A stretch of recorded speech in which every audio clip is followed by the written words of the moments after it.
Shri Radhe ITI electrician technical class में आप सभी का स्वागत है। तो पिछली क्लास में हम देख रहे थे रेजिस्टेंस के बारे में। तो रेजिस्टेंस पैरेलल क्रम में देख रहे थे, है ना।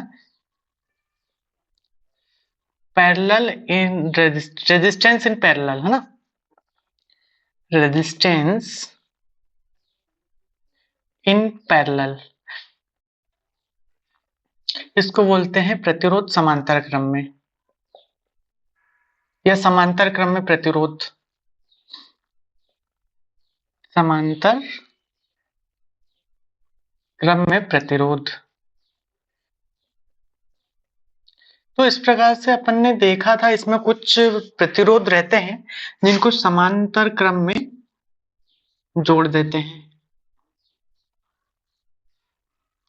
जैसे तीन प्रतिरोध अपन ने ले लिया, R1, R2, R3। इनको वोल्टेज दे दिया अपन ने, यहाँ पे वोल्टेज दे दिया, मान लो अपन ने 24 वोल्ट दे दिया, है ना। कि प्लस माइनस, तो ये अब यहाँ पे कुछ टर्म एंड कंडीशन होती है ना, ये क्या बोलते हैं, टर्म एंड कंडीशन होती है कि समांतर क्रम में वोल्टेज समान होता है। पहला तो यही, वोल्टेज समान होता है।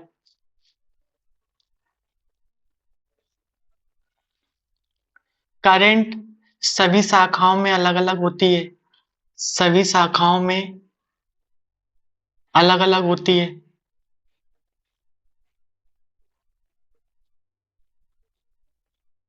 अलग होती है। एक और क्या होता है, I बराबर क्या होता है, I1 plus I2 plus I3। मतलब ये कि सभी शाखाओं का योगफल प्रतिरोध परिपथ की कुल करंट के बराबर होती है ना।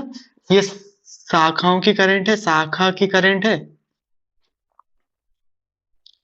कि धारा या करंट,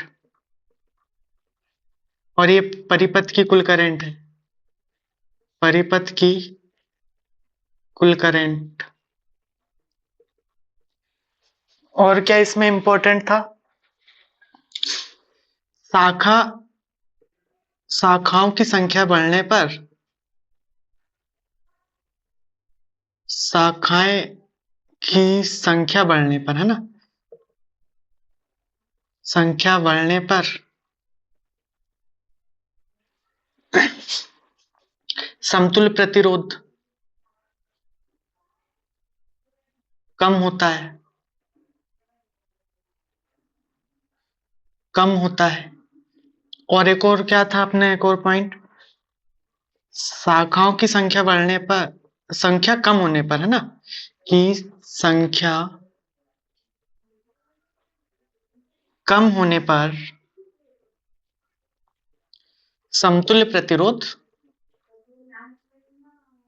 बढ़ता है, परिपथ का समतुल्य प्रतिरोध बढ़ता है। तो इस प्रकार से अपन ने समांतर क्रम देखा था। इसका एक न्यूमेरिकल है, तो न्यूमेरिकल देख लेते हैं। यदि अपने को यहाँ पे R1 बराबर 4 ओम, R2 बराबर 6 ओम और R3 बराबर 12 ओम हूं, वोल्टेज अपने को यहाँ पे दिया है 24 वोल्ट, है ना, ये ओम में है। तो इसके बाद में अपने को क्या ज्ञात करना है, करंट ज्ञात करना है। यहाँ पे तीन शाखाएं बनेगी, तीन शाखाओं में करंट I1, I2, I3 होगी। तो I1 भी याद करना है, I2 भी याद करना है ना। उसके बाद में इतनी चीजें अपने पहले ज्ञात कर ले। तो इसको एक समतुल्य प्रतिरोध ज्ञात करना, तो समतुल्य प्रतिरोध कैसे ज्ञात करते हैं वो तो आपको पता ही है, पर एक समतुल्य प्रतिरोध R इक्विवेलेंट बराबर ज्ञात करना, ये भी देख लेते हैं। बाकी पिछली क्लास में अपन ने ये सब देख लिया था, अभी और देख लेते हैं कैसे ये सॉल्व होता है, कैसे ये बनता है। जल्दी जल्दी देख लेते हैं अपन। सबसे पहले इक्विवेलेंट रेजिस्टेंस देख लेते हैं। तो क्या होता है, तीन प्रतिरोध है, तीन प्रतिरोध का इक्विवेलेंट रेजिस्टेंस क्या होगा, इसको तो अपन, है ना, R1, R2, R3, फिर क्या हो जाता है R1 plus R2, R2 plus R3, R3 plus R1। तो इक्विवेलेंट रेजिस्टेंस का फॉर्मूला ये था, इससे अपन यदि सॉल्व करते हैं तो 4 गुणित 6 गुणित 12 और 4 और 6 कितना हो जाएगा, यहाँ पे R1 और R2 का मल्टीप्लाई करेंगे तो 4 और 6 का हो जाएगा 24, और 6 और 12 का कितना हो जाएगा, 6 गुणित 12 यहाँ पे करेंगे R2 और R3 का तो कितना हो जाएगा 72, और R3 और R1 का मल्टीप्लाई करेंगे 12 गुणित 4 तो यहाँ पे 48 हो जाएगा। ठीक है, इस प्रकार से अपने यहाँ पे 4 गुणित 6 गुणित 12 हो जाएगा, इसको अपन जोड़ेंगे 20, ये 144 हो जाएगा, है ना। ये 12 से ये 12 बार कट जाएगा, 6 से ये 2 बार कट जाएगा, 2 से ये 4 2 बार कट जाएगा, तो इक्विवेलेंट रेजिस्टेंस अपना 2 ओम हो जाएगा। तो इस प्रकार से अपन इक्विवेलेंट रेजिस्टेंस याद कर लेते हैं। अब अपन आई यदि ज्ञात करना है, आई यदि अपने को यहाँ पे ज्ञात करना, तो आई का फॉर्मूला क्या होता है ना। आई अपने को ज्ञात करना है तो हमारा क्या होगा, तीनों परिपथ का अपने ये आई अपने को ज्ञात करना, तो इक्विवेलेंट रेजिस्टेंस हमारा मिल गया है ना। और वोल्टेज कितना है 24 वोल्ट, समांतर में सभी जगह वोल्टेज समान होता है। आई ज्ञात करेंगे तो V बटे R हो जाएगा, तो आई की वैल्यू क्या हो जाएगी 24 बटे 2, तो हमारा आई का मान कितना हो जाएगा 12 एम्पियर। ठीक है, अब इसके बाद में यदि हमें I1 की वैल्यू ज्ञात करना है, तो I1 की वैल्यू ज्ञात करेंगे तो कैसे होगा, I1 यहाँ पे है और R1 प्रतिरोध है, और वोल्टेज कितना है अपना V बटे R1 हो जाएगा। I1 की करंट ज्ञात करना है, तो I1 की करंट ज्ञात करना है तो 24, वोल्टेज का मान 24 है और प्रतिरोध का मान R1 का मान 4 है, तो कितना चीज 6 एम्पियर हो जाएगा। ठीक है, यदि हमें I2 निकालना है, तो I2 निकालना तो V बटे R2 हो जाएगा, तो वोल्टेज हमारा कितना है 24 है, R2 की वैल्यू है कितनी 6 ओम, तो हमारा I2 का मान कितना हो जाएगा 4 एम्पियर। इसके बाद में यदि हमें I3 निकालना है, I3 निकालना तो V बटे R3 हो जाएगा, तो V अपना 24 वोल्ट, R3 का मान है 12, तो I3 की वैल्यू हो जाएगी 2 एम्पियर। तो पिछली क्लास में जिसने नोट नहीं किया था वो अभी कर लेंगे, है ना, और जिसने कर लिया था वो भी नोट कर लेंगे। तो कैसे अपन करंट की वैल्यू अपन ज्ञात करते हैं, करंट निकालते हैं, इक्विवेलेंट रेजिस्टेंस पैरेलल में कैसे निकलता है, क्या टर्म्स एंड कंडीशन होते हैं, अपन ने पैरेलल सर्किट देख लिए। अब इसमें पैरेलल सर्किट में यदि हमें वोल्टेज का मान नहीं पता हो, यदि हमें वोल्टेज नहीं दिया गया हो और सिर्फ करंट का मान पता हो, तो अपन अब इसमें करंट का कैसे अपन डिवाइडेशन करेंगे, कौन सी शाखा में कितनी करंट जाएगी वो हमें कैसे पता चलेगा। तो इसको अब आगे देखते हैं।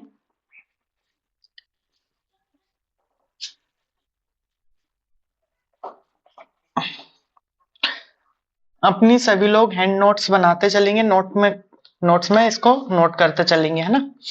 सभी लोगों को ये बहुत जरूरी है नोट्स बनाना। यदि हमें ये 24 वोल्ट नहीं है ना, हमें वोल्ट का मान नहीं दिया है और करंट का मान हमें 12 एम्पियर दिया है ना। यदि करंट का मान 12 दिया है और I1 I2 I3 में इसको निकालना है, तो इसका एक फॉर्मूला होता है जिससे एक नियम बोल सकते हैं, इसे कि नियम होता है जिसके बेस पे अपना फॉर्मूला बनता है, तो इसे बोलते हैं current dividing rule.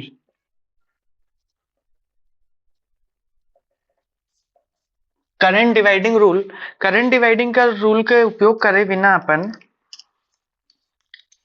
Current dividing rule का उपयोग करके वोल्टेज का यूज किए बिना अपन करंट का मान निकाल सकते हैं। तो सबसे पहले अपन ये देखते हैं कि करंट डिवाइडिंग रूल आता कैसे है। करंट डिवाइडिंग रूल अपना आता कैसे है, अपन निकालते कैसे हैं, तो वो अपन देखते हैं। क्या होता है कि ये सर्किट है हमारा, पहले तो 2 शाखाओं वाला देख लेते हैं ना, 2 शाखाओं वाला अपन देख लेते हैं। तो दो शाखाओं वाला यदि देखते हैं तो इसमें समझते हैं कि इसमें हमें करंट की वैल्यू निकालनी है। करंट की वैल्यू निकालनी है तो करंट की वैल्यू निकालेंगे तो जितनी ये करंट होगी परिपथ की तो उतनी ही ये दो शाखाओं में परिवर्तित हुई बटी हुई है, एक तो ये एक ये। तो यहाँ पे अपन I का मान क्या हो जाएगा I1 प्लस I2, और यही चीज अपन ने यहाँ पे लिखे परिपथ की कुल करंट शाखा की करंट का योगफल होता है ना। तो ये अपना I1 I2 हो जाता है। यदि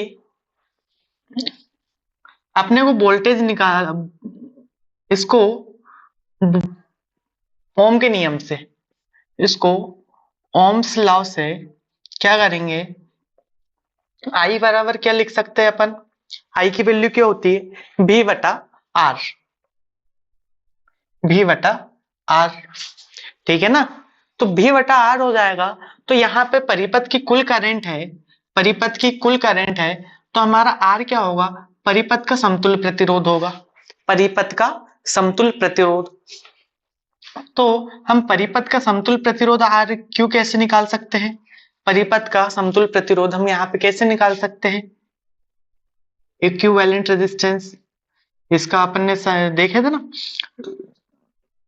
R1 into R2 upon R1 plus R2, ये फॉर्मूला होता है।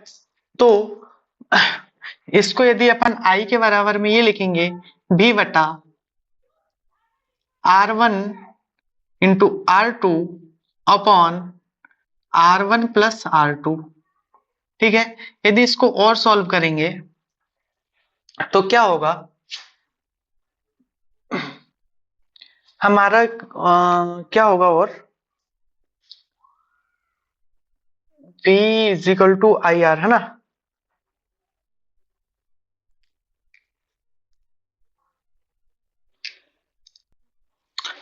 तो अपना V की वैल्यू हो जाएगी I बराबर V बराबर I into R1 into R2 upon R1 plus R2, ये V के बराबर में अपना ये हो जाएगा। इक्विवेलेंट रेजिस्टेंस अपना ये निकला था, ठीक है। तो हमारा V की वैल्यू यहाँ पे निकल गई। तो I को अपन कैसे लिख सकते हैं, यहाँ पे V बटा R लिख सकते हैं, ये V बटा R ई क्यू, ठीक है। I1 को क्या लिख सकते हैं, V बटा R1, और I2 को क्या लिख सकते हैं, V बटा R2, है ना, R1 के लिए R2 के लिए, है ना। तो I1 की वैल्यू ये हो जाएगी। तो अब इसको यदि यहाँ पे हमें I1 की वैल्यू निकालनी है, ठीक है, I1 की यदि वैल्यू निकालनी है, I1 में कितनी करंट होगी, तो क्या करेंगे, V बटे R1 अपन लिख देंगे, V बटे R1, और यहां से V की वैल्यू जो निकाला है अपन ने, V की वैल्यू क्या है, I into R1 into R2 upon R1 plus R2, ठीक है, बटे में R1, ठीक है। अब इसके बाद में ये क्या होगा, अगले स्टेप में R1 को और सॉल्व करेंगे तो I1 बराबर क्या चले जाएगा, I into R1 into R2 R1 plus R2 into 1/R1। तो ये R1 से ये R1 कैंसिल हो जाएगा, तो I1 की वैल्यू क्या हो जाएगी, I into R2 upon R1 plus R2। तो यही अपना फर्स्ट करंट, मतलब पहली शाखा में I1 का वैल्यू इस फार्मूले से निकल जाएगा। और दूसरा दूसरा क्या होगा, इसी प्रकार यहां पे लिख देता हूं, है ना। तो I2 का क्या हो जाएगा, V बटा R2, तो V की वैल्यू है अपनी I into R1 upon R1 plus R2 बटे में R2।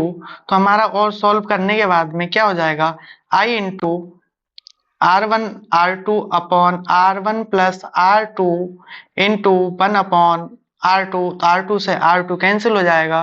तो R2 की वैल्यू क्या हो जाएगी, I into R1 upon R1 plus R2।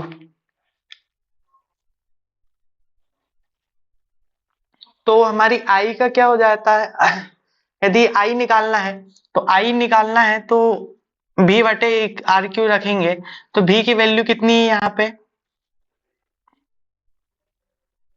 वो तो निकल गया बी बटे आर क्यू। सीधी बात है, यदि आई निकालना है तो I one plus I two कर देंगे, आई निकालना है इन दोनों की वैल्यू निकाल के I one plus I two कर देंगे तो आई की मान निकल जाएगी। यदि हमें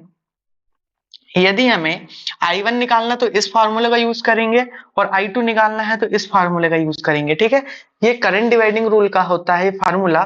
तो हमें ये करंट डिवाइडिंग रूल में यही दो फार्मूले याद रखने होते हैं, 1 नंबर और 2 नंबर, कि करंट डिवाइडिंग रूल में हमारा, सॉरी ये वाला फार्मूला, करंट डिवाइडिंग रूल में I1 बराबर I into R two upon R one plus R two, और I2 का मान निकालना है I into R one upon R one plus R to.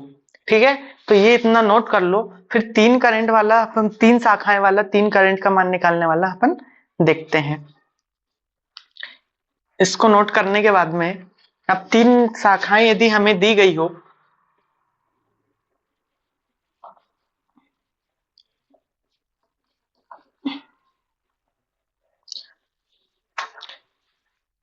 यदि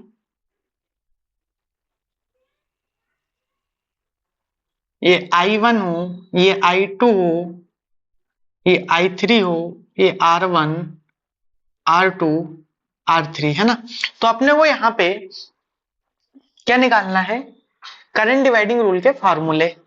तो करंट डिवाइडिंग रूल के फार्मूले अपने को निकालना है, तो यहाँ पे इक्विवेलेंट रेजिस्टेंस क्या हो जाएगा, तीन शाखाएं हैं तो R इक्विवेलेंट बराबर R1 R2 R3 बटे R1 into R2 plus R2 into R3 plus R3 into R1। ये अपना R इक्विवेलेंट रेजिस्टेंस का फॉर्मूला होता है। यदि हम यहाँ पे करंट का मान देखते हैं तो करंट की वैल्यू हमारी कितनी हो जाएगी, करंट बराबर क्या हो जाएगी, I1 plus I2 plus I3, सभी शाखाओं का योगफल हो जाएगा। यदि हम इसके आगे और देखते हैं तो I को क्या लिख सकते हैं, V बटा R इक्विवेलेंट रेजिस्टेंस, और ये V बटा R1 लिख देंगे, और I2 को क्या लिख सकते हैं, V बटा R2 लिख सकते हैं, और I3 को क्या लिख सकते हैं, V बटा R3। कैसे आया है, ओम के नियम से। ओम्स लॉ से क्या आता है, ओम्स लॉ से क्या होता है, I बराबर V बटा R। यदि हमें I1 की वैल्यू निकालनी है तो R1 का प्रतिरोध लेंगे तो V बटा R1 हो जाएगा। I2 की वैल्यू निकालना है तो V अपना वोल्टेज सभी जगह समान रहेगा, है ना, वोल्टेज भी है तो V बटा प्रतिरोध R2। हमारा I3 है तो प्रतिरोध I3 के साथ R3 प्रतिरोध भी होगा।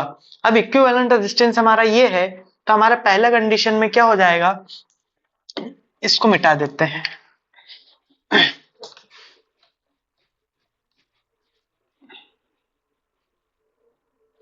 तो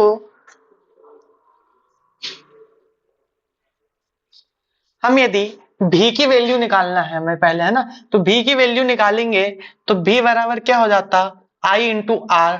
अब V I इंटू आर निकालना है तो हम यहाँ I के लिए निकालेंगे तो इक्विवेलेंट रेजिस्टेंस हो जाएगा, इक्विवेलेंट रेजिस्टेंस लेंगे। ठीक है, अब क्या इक्विवेलेंट रेजिस्टेंस लेंगे तो इक्विवेलेंट रेजिस्टेंस का मान अपना क्या है ये, तो इक्विवेलेंट रेजिस्टेंस का मान यहाँ पे V के बराबर में रख देंगे, V के बराबर में इक्विवेलेंट रेजिस्टेंस का मान रख देंगे तो I इंटू ये हो जाएगा R1 R2 R3 बटे R1 into R2 plus R2 into R3 plus R3 into R1, ये मान रख दिया। अब यही जो V का मान हमारा आया है वो हम I1 की उसमें रख देंगे, तो I1 के इसमें कंडीशन में अपन रख देंगे तो क्या होगा, V बटा R1। तो अपना क्या हो जाएगा, I बराबर I1 बराबर V का मान क्या निकला, I into R1 R2 R3 बटे R1 plus R2 plus R2 plus R3 plus R3 into R1, ये अपना करंट का मान निकला था। और बटे में क्या है इसके, R1, तो यहाँ पे हम इसके बटे में R1 कर देंगे। तो नेक्स्ट स्टेप में क्या हो जाएगा, इसको और सरल करेंगे तो सरल करने पे I इंटू, इसको ऐसे लिख देते हैं, I into R1 R2 R3 R1 plus R1 into R3 R1 into R2 plus R2 into R3 plus R3 into R1 बटे एक इंटू एक बटे R1। तो I1 ये R1 से ये R1 कैंसिल हो जाएगा, तो I1 का मान क्या निकलेगा, I into R2 into R3, ये पूरा का पूरा same to same as it is यहाँ पे आ जाएगा, R1 R2 R2 into R3 R3 into R1। तो ये हमारा I1 हो जाएगा, और I1 होने के बाद में हम I2 निकालेंगे तो कैसे निकलेगा I2, I2 हमारा है सेम प्रोसेस, V बटा R2 हम ले लेंगे, V बटा R2 ले लेंगे तो V का मान अपना I into R1 R2 R3 हो जाएगा, ये हो जाएगा R1 R2 plus R2 R3 plus R3 R1, ठीक है, बटे में R2। तो ये मल्टी एक स्टेप हम डायरेक्ट कर देते, एक बटे R2 लिख देते, तो R2 से ये R2 कैंसिल हो जाएगा, तो अपना I2 की वैल्यू क्या हो जाएगी, I into R1 into R3 R1 R2 plus R2 R3 plus R3 R1। तो इस प्रकार से हमारा I2 निकल जाएगा। यदि हम I3 देखते हैं तो I3 हमारा कैसे निकलेगा, I3 बराबर V बटा R3 अपन ले लेते हैं, V बटा R3, तो ये हो जाएगा V का मान अपन ये पूरा का पूरा एज इट इज रख देंगे, I into R1 R2 R3 बटे R1 R2 plus R2 R3 plus R3 R1, ठीक है, बटे में अपना क्या है R3। तो अगली स्टेप में इसको अपन R3 से ये R3 कट जाएगा, तो I3 की वैल्यू क्या हो जाएगी, I इंटू R1 R2 बटे R1 R2 plus R2 R3 plus R3 R1। तो ये अपनी I3 की वैल्यू निकल जाएगी। यदि I की वैल्यू निकालना तो क्या निकालेंगे, I1 I2 प्लस I3, ठीक है। इस प्रकार से अपन पहला फार्मूला ये हो जाएगा अपना।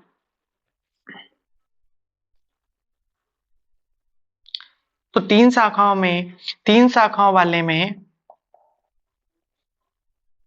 इस प्रकार से हम करंट डिवाइडिंग रूल का उपयोग करते हैं। तो इस प्रकार से यहाँ पे हमें वोल्टेज नहीं दिया है ना, वोल्टेज नहीं दिया है, बिना वोल्टेज के मान के सभी शाखाओं में करंट की वैल्यू को ज्ञात कर सकते हैं। इस प्रकार से करंट डिवाइडिंग रूल को अपन निकाल लेते हैं। करंट डिवाइडिंग रूल यहाँ से आता है।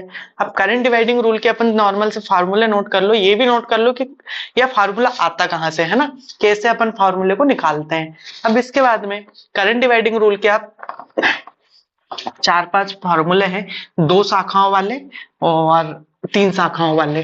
तो यहाँ पे ये सभी जो अपन ने इसको हाईलाइट किए उसको आप नोट कर लेना। वैसे एक बार और लिखवा देता हूं ना, यदि दो परिपथ में 2 शाखाएं हों, परिपथ में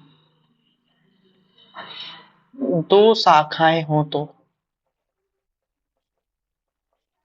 तब तो हमें I1 का मान ज्ञात करना, तो I into R1 R2 sorry R2 upon R1 plus R2।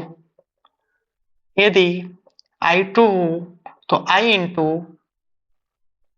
R1 upon R1 plus R2, ये फार्मूला हो जाएगा।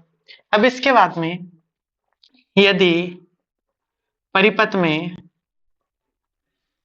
में 3 शाखाएं हो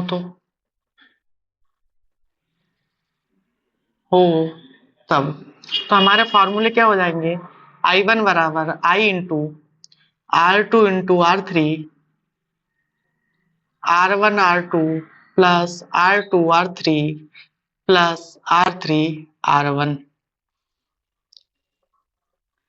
ये I2, यदि I2 की वैल्यू ज्ञात करनी है तो क्या होगा, I इंटू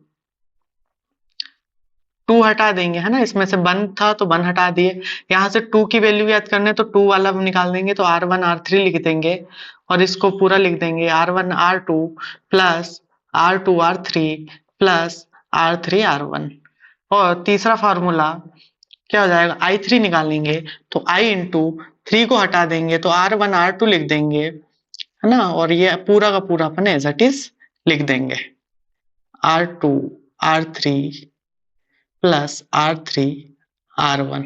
तो ये कुछ फार्मूले होते हैं करंट डिवाइडिंग रूल के, कुछ इंपॉर्टेंट फार्मूले होते हैं। अब पहले अपन ने जस्ट निकालना सीखा था कि कैसे निकालते हैं, और इसे ये जो फार्मूले होते हैं इनसे अपन बिना वोल्टेज के मान के अपन करंट की वैल्यू शाखाओं में परिपथ में अपन उसकी ज्ञात कर सकते हैं। जैसे फॉर एग्जांपल दो शाखाओं वाला एक सर्किट है ना। अब क्वेश्चन ही नोट कर लो, है ना, क्वेश्चन ही नोट कर लो, तो क्वेश्चन नोट कर लोगे तो आपको ज्यादा अच्छे से समझ में आ जाएगा। तो जैसे ये R1 बराबर 2 ओम है और ये R2 बराबर 4 ओम है ना। इसको अपन ने वोल्टेज 12 वोल्ट का दे दिया, ये प्लस माइनस वोल्टेज नहीं दिया है ना, हमें वोल्टेज नहीं दिया है, हमें ये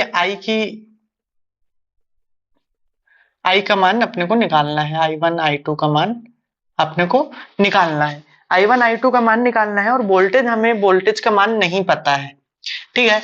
यदि लॉन्ग कैलकुलेशन करेंगे तो पहले वोल्टेज का मान निकाल इक्विवेलेंट रेजिस्टेंस का मान निकालना पड़ेगा, फिर वो अपने से इक्विवेलेंट रेजिस्टेंस से वोल्टेज और फिर करंट, थोड़ी सी दिक्कत होगी, इश्यू होगा, है ना, वोल्टेज का मान नहीं दिया है फिर तो उसका निकालने में थोड़ी सी दिक्कत होगी। तो अपन ये दो सर्किट वाला, दो शाखाएं वाला, दो ब्रांच, है ना, शाखाएं को इंग्लिश में क्या बोलते हैं, ब्रांच, दो ब्रांच वाला यदि सर्किट है तो उसमें ये दो ब्रांच वाला करंट डिवाइडिंग रूल का उपयोग करके अपन इसके कैलकुलेशन कर सकते हैं। तो कैसे होगी कैलकुलेशन, ये देखो, हम ना ये वाले फार्मूले लेंगे, तो ये वाले फार्मूले यदि अपन लेते हैं तो I1 की वैल्यू क्या हो जाएगी, हमें I ज्ञात क्या करना है, I ज्ञात करना है, I1 ज्ञात करना है और I2 ज्ञात करना है। तो I1 का फार्मूला है I अपने को यहाँ पे करंट का मान दिया होगा, सॉरी, है ना, अपने को करंट का मान दिया होगा, वोल्टेज का नहीं दिया होगा, है ना। तो I into R2 upon R1 plus R2। तो I1 का मान क्या हो जाएगा, I1 का मान हो जाएगा, I का वैल्यू है 12 एम्पियर, और R2 का मान है 4, और R1 का मान है 2 और R2 का मान है 4। इसको सॉल्व करेंगे, I1 बराबर 12 इंटू 4/6, तो 2/3 हो जाएगा, 3 से ये 4 बार चले जाएगा, तो I1 का मान 8 एम्पियर आ जाएगा, ठीक है। अब इसी प्रकार से I2 का मान ज्ञात कर लेंगे, तो I into R1 upon R1 plus R2 हो जाएगा। तो I2 का मान ज्ञात करने के लिए I का मान अपने पास 12 दिया है, R1 की वैल्यू कितनी दी है 2, और नीचे 2 प्लस 4, तो इसको और सॉल्व करेंगे, I2 को बराबर में हो जाएगा 2/6, ये 6 से 2 बार चला जाएगा, और तो I2 का मान कितना आ जाएगा 4 एम्पियर, ठीक है।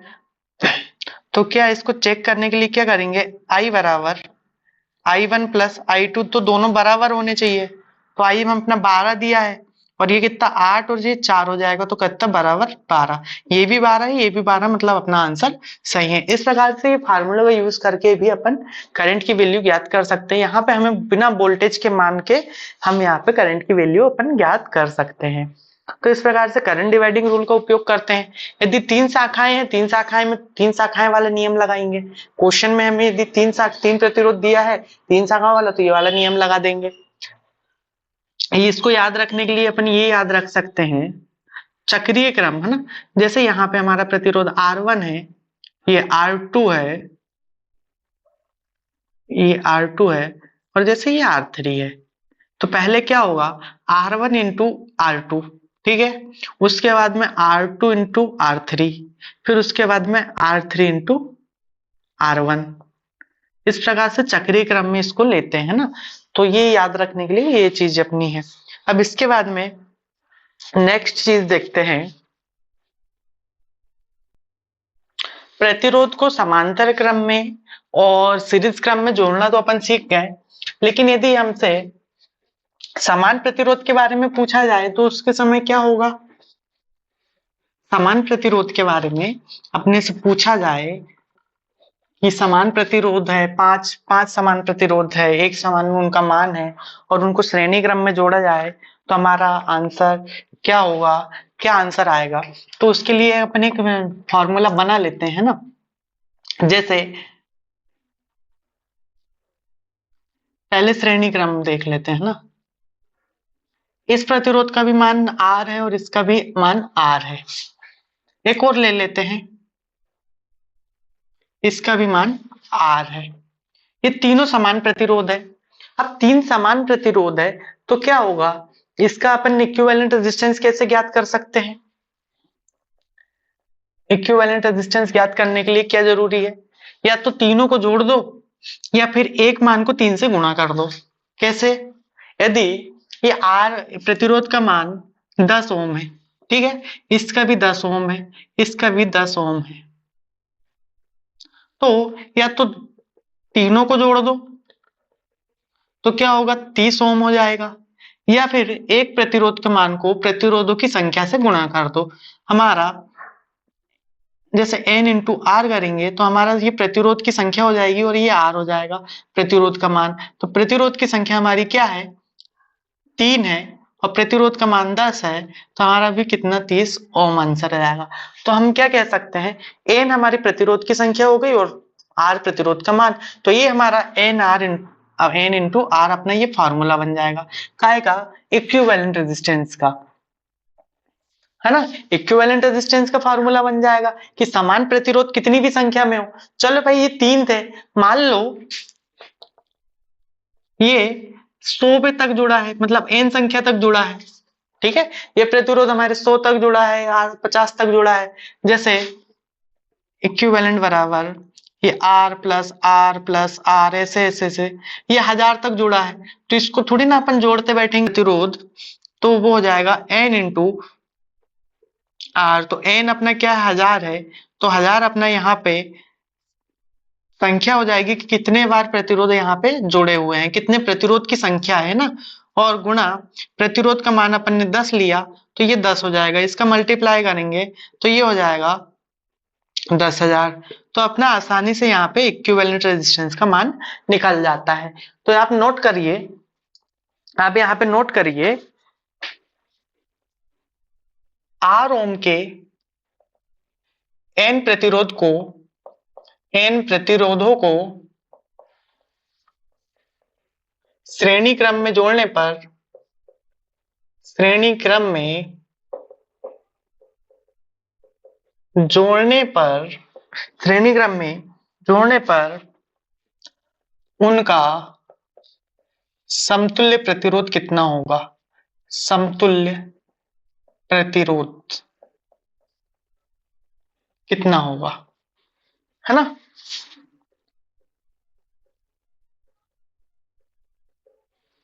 तो अपना ये फार्मूला अपना ये बना लिया अपन ने फार्मूला, इक्विवेलेंट रेजिस्टेंस।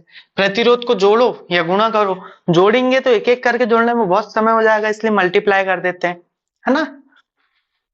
अब यहाँ पे जैसे n क्या है लिख लेते हैं ना, जहां n क्या है प्रतिरोधों की संख्या, प्रतिरोधों की संख्या, और R क्या है प्रतिरोध का मान, एक प्रतिरोध का मान, है ना, एक प्रतिरोध का, क्योंकि समान प्रतिरोध है ना, R ओम के समान प्रतिरोध, समान मान के, है ना, समान मान के n प्रतिरोधों को श्रेणी क्रम में, है ना, यहाँ पे R मान के समान प्रतिरोध, तो एक प्रतिरोध का मान हो जाएगा ये। इसको थोड़ा सा यहाँ पे सुधार लेना, है ना। तो इस प्रकार से ये हो जाएगा। अब इसके बाद में इसमें यदि आप एक एग्जाम्पल लिख लो, यही वाला एग्जाम्पल लिख लेते हैं। जैसे 10 ओम के 10 ओम के 50 प्रतिरोधों को 10 ओम के 50 प्रतिरोधों को श्रेणी क्रम में जोड़ने पर उनका समतुल्य प्रतिरोध कितना होगा? उनका समतुल्य प्रतिरोध कितना होगा? तो कितना होगा? अपन ने ये वाला फॉर्मूला बनाया है, आर इक्विवेलेंट बराबर एन इंटू आर। तो प्रतिरोध की संख्या कितनी है? 50 है, तो अपन ने 50 अपन ने यहाँ पे संख्या ले लिया। प्रतिरोध का मान कितना है? 10 ओम है, तो इनका कर देंगे तो इक्विवेलेंट रेजिस्टेंस 500 ओम हो जाएगा। ठीक है, ये फॉर्मूला ये अपने को याद रखना है। यदि समान मान के प्रतिरोध है, उनकी संख्या जितनी भी हो, तो हमें ये वाला फॉर्मूला हमें हमेशा याद रखना है। प्रतिरोध की संख्या और प्रतिरोध के मान को रखकर अपन कैलकुलेट कर सकते हैं आसानी से। तो आज की क्लास में अपन इतने ही देखते हैं, फिर बाकी अगली नेक्स्ट क्लास में देखेंगे, है ना।